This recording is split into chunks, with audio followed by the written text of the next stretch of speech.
Well, hey friends, are you ready for a new year?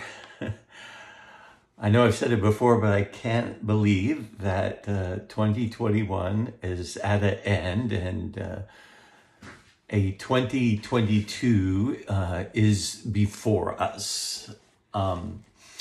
Now, you might think that, well, I would give you a list of things in which to ponder as New Year's resolutions, like using your gym membership or reforming your ways. But I'm not going to do that because I don't think those things are very effective at all. But I will remind you that as we close out one year and we look into another year, and there's always so much uncertainty about what's going on in the country and the world, and all of the trials and crises that are there, and the threats, that it's easy to find ourselves in a state of anxiety, anxious. And so in Matthew chapter number 6, I want to read a few verses to you where Jesus speaks to this crowd. And he tells them, don't be anxious. He says, therefore I tell you, do not be anxious about your life, what you will eat or what you will drink, nor about your body, what you will put on. Is not life more than food, and the body more than clothing? Look at the birds of the air. They neither sow nor reap nor gather into barns, and yet your heavenly Father feeds them. Are you not of more value than they?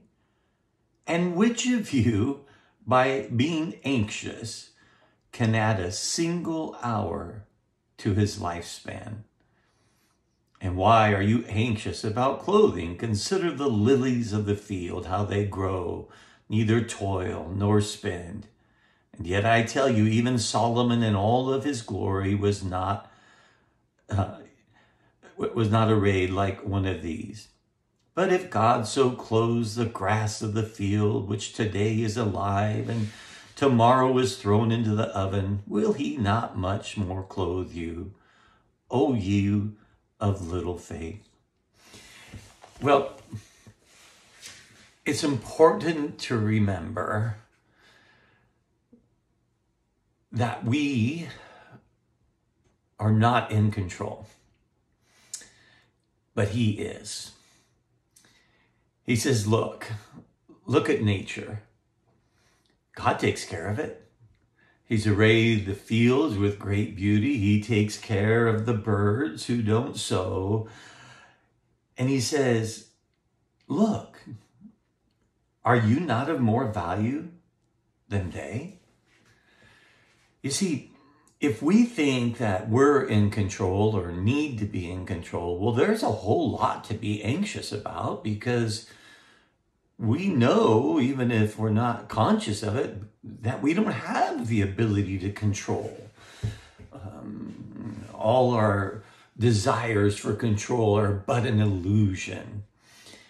And so he's reminding us, followers of Jesus, remember, you're more valuable than all of these. How does somebody establish their worth? How do we know that he cares that much about us? How do we know we're more valuable? What about all of our failures and insecurities and weaknesses? He says, this is how you know you're more valuable, by what I paid.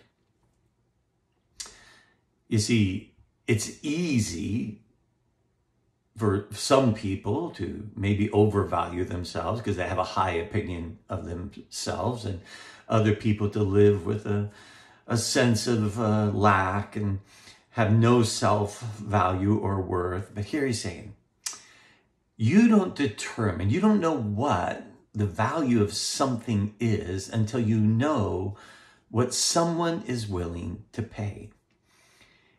And we know that God the Father valued us at the price of a son.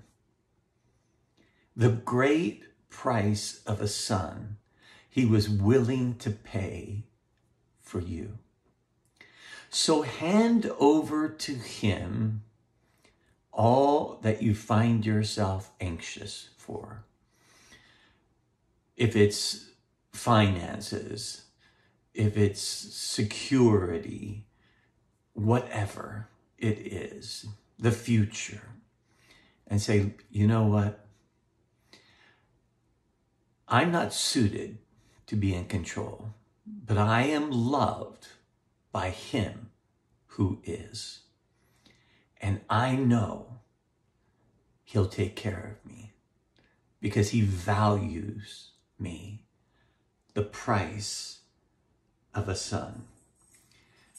The unbelieving world doesn't have any choice but to be filled with anxiety because they don't know his peace.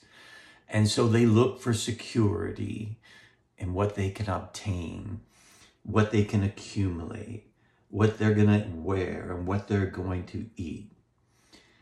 But all we have to do is set our hearts and minds upon our King and his kingdom and know that we have his promise that he will take care of us. We are secure in him, treasured, valued, a son.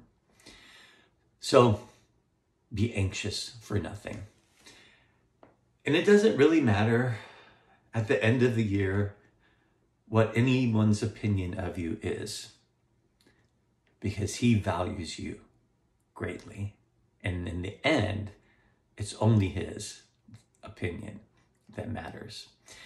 Listen, I wish you a very happy New Year. God bless.